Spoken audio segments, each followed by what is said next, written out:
You are standing in a room full of people. Music is playing. Someone laughs 2 feet away. And yet you have never felt more alone. Strange, isn't it? More people should mean more safety, more connection. But your brain doesn't measure it that way. It never did. The reason goes back long before rooms, before parties, before music existed at all. For most of human history, you lived in a band of 15 to 50 people. Everyone knew your name. Everyone knew if you were sick or hungry or grieving. There was no anonymity. Anthropologist Robin Dunbar studied primate brain size against group size. The bigger the neocortex, the larger the group an animal could track. For humans, one number kept appearing, 150. That is roughly how many real relationships your brain evolved to hold. Not usernames, not faces in a feed. Actual history with actual people. Now think about your phone. Hundreds of contacts, maybe thousands. How many would notice if you vanished for a week? That gap is where the loneliness lives. Your brain still runs old software. It measures connection by depth, not head count. Stand in a crowded room of strangers, and some ancient part of your mind reads it correctly. None of these people would carry me home if I got hurt. So it responds the way it always has, with the ache of isolation. Because for your ancestors, isolation wasn't a feeling. It was a death sentence. Alone on the savannah meant no eyes watching your back, no help against predators, no shared food in a hard season. Psychologist John Cacioppo spent decades studying loneliness as biology, not emotion. He found it raises cortisol, disrupts sleep, even alters genes linked to inflammation.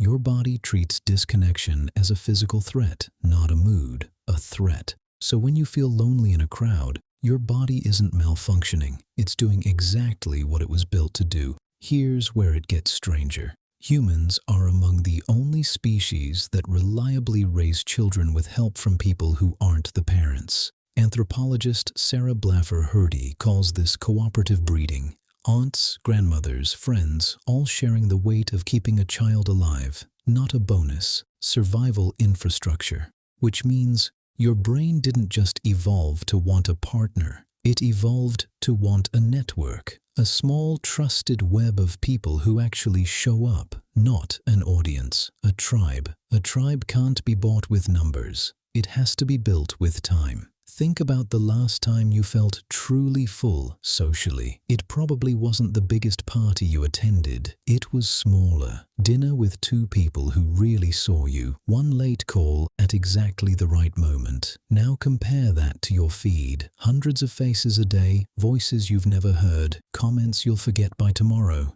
Your brain is processing social information at a scale it was never built for. The result is overload, numbness, and then, strangely, loneliness, even while connected to more people than any human in history. Wider networks, shallower roots, 3,000 followers, and maybe 0 people who'd notice if your light stayed off for 3 days straight. Is that connection, or just proximity wearing its costume? Here's the twist. Loneliness in a crowd isn't proof something is wrong with you. It's proof your brain is still asking the question that kept your ancestors alive. Do these people actually know me? Would they come looking if I disappeared?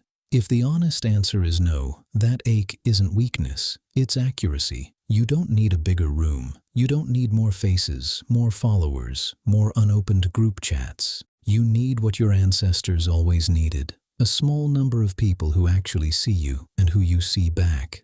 Dunbar's number was never a limit. It was a design spec, quietly telling you across 100,000 years that depth was always going to matter more than reach. So next time you're standing in a crowded room, surrounded by noise and unfamiliar faces, and that quiet ache creeps in, don't fight it. Listen to it.